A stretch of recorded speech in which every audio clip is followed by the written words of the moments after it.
الحمدللہ وحدہ والصلاة والسلام علی من لا نبی بعدہ اما بعد فاعوذ باللہ من الشیطان الرجیم بسم اللہ الرحمن الرحیم قال اللہ تبارک و تعالی فی القرآن المجید انما یرید اللہ لیذہب عنکم الرجس اہل البیت ویطہرکم تطہیرا صدق اللہ العظیم۔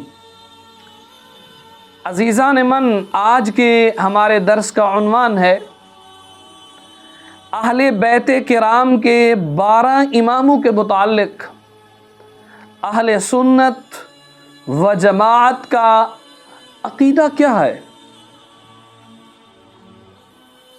تو اس پر ہم انشاءاللہ العزیز آج گفتگو کرتے ہیں۔ یاد رکھیے، اہل بیت کرام کے 12 امام جن کے نام لوگوں میں مشہور ہیں، ان سے متعلق اہل سنت و جماعت کا عقیدہ یہ ہے کہ یہ ائمہ اہل بیت ہیں۔ یہ ائمہ 12 کے 12 نہایت متقی، پارسا اور اعلیٰ درجہ کی بزرگی، ولایت اور مقام اور مرتبہ کے حامل ہوئے، اور یہ 12 کے 12 ائمہ مقام غوثیت پر بھی فائز ہوئے۔ ان میں سے ایک امام حضرت امام مہدی رضی اللہ تعالی عنہ ہیں، جو ابھی تشریف لائیں گے، جن کے بعد خلافت عامہ ہوگی۔ ان 12 اماموں میں سے خلافت عامہ حضرت مولا کائنات حضرت علی المرتضیٰ مولا مشکل کشا کرم اللہ تعالی وجہہ الکریم کے پاس خلافت عامہ ہے، اور آپ کے برادر، آپ کے بیٹے حضرت امام حسن مجتبی رضی اللہ تعالی عنہ کے پاس ہے، یعنی حضرت مولا علی رضی اللہ تعالی عنہ آپ کے پاس بھی خلافت عامہ تھی۔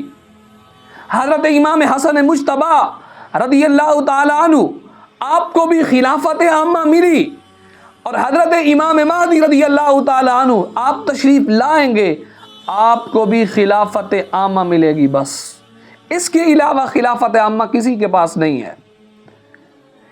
لیکن یہ دور پرفتن دور ہے، فتنوں کی یلغار ہے، ہر جانب سے آئے دن نیا سے نیا فتنہ سر اٹھاتا ہے۔ لیکن اس کے ساتھ ساتھ اس بات کو بھی جاننا ضروری ہے، تمام انبیاء کرام علیہم الصلاۃ والتسلیم ان 12 اماموں سے افضل ہیں۔ ان 12 اماموں میں سے کوئی بھی کسی نبی کے برابر یا نبی سے افضل نہیں ہے، کیونکہ ان میں سے کوئی امام نبی نہیں ہے، اور جو نبی نہ ہو وہ کسی نبی کے برابر یا اس سے افضل کیسے ہو سکتا ہے؟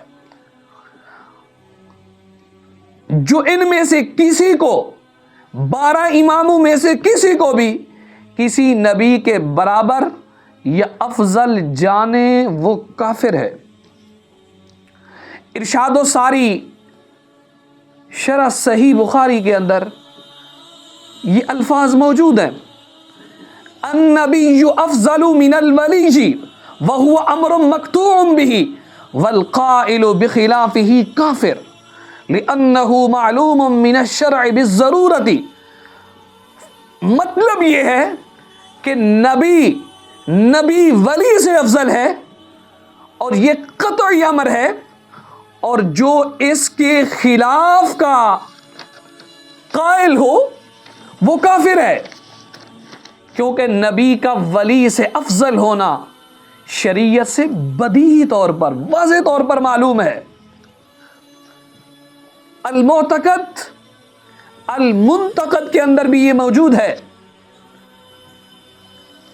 کہ اللہ تعالی کے نزدیک ایک نبی اللہ تعالی کا تمام اولیاء سے افضل ہے، اور کسی ولی کو کسی نبی پر کوئی فضیلت نہیں ہے، اور جو بندہ کسی ولی کو کسی نبی پر فضیلت دے تو فرمایا یخشا علیہ الکفر بل ہوا کافر، فرمایا اس پر کفر کا خوف ہے بلکہ وہ کافر ہے۔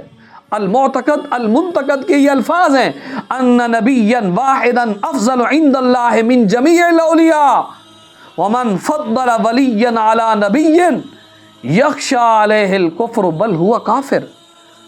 تو لہٰذا ان 12 اماموں میں سے کوئی بھی امام معصوم بھی نہیں ہے، یہ بھی یاد رکھیں۔ ان 12 اماموں میں سے کوئی بھی امام معصوم نہیں ہے، کیونکہ معصوم صرف اور صرف انبیاء اور ملائکہ علیہم الصلاۃ والسلام ہیں۔ جو انبیاء علیہم الصلاۃ والسلام اور ملائکہ کے علاوہ کسی اور کے معصوم ہونے کا عقیدہ رکھے، یاد رکھنا وہ اہل سنت سے خارج ہے۔ بہار شریعت کے اندر موجود ہے، نبی اور فرشتے کے علاوہ کوئی معصوم نہیں ہے۔ اہل سنت کا نظریہ یہ ہے معصوم صرف نبی ہے یا معصوم صرف فرشتے ہیں، اس کے علاوہ کوئی معصوم نہیں ہے۔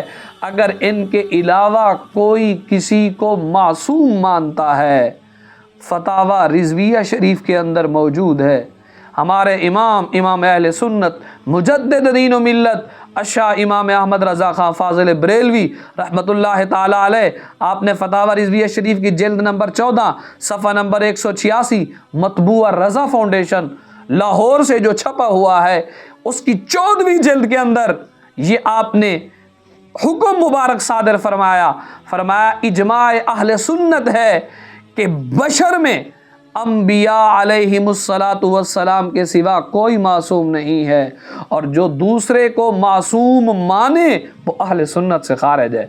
گویا کہ ہمارے نزدیک ان 12 اماموں میں سے کوئی بھی امام معصوم نہیں ہے، کیونکہ معصوم صرف نبی ہے یا فرشتے ہیں۔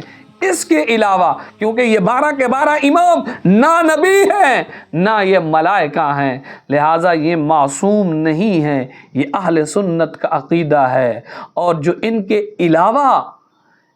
کے علاوہ نبی اور فرشتوں کے علاوہ کسی کو معصوم مانے، یاد رکھیے وہ اہل سنت سے خارج ہے۔ دعا ہے اللہ جل وعلا کی بارگاہ میں رب ذوالجلال ہمیں صحیح معنوں میں دین مصطفیٰ کو سمجھنے والا بنائے۔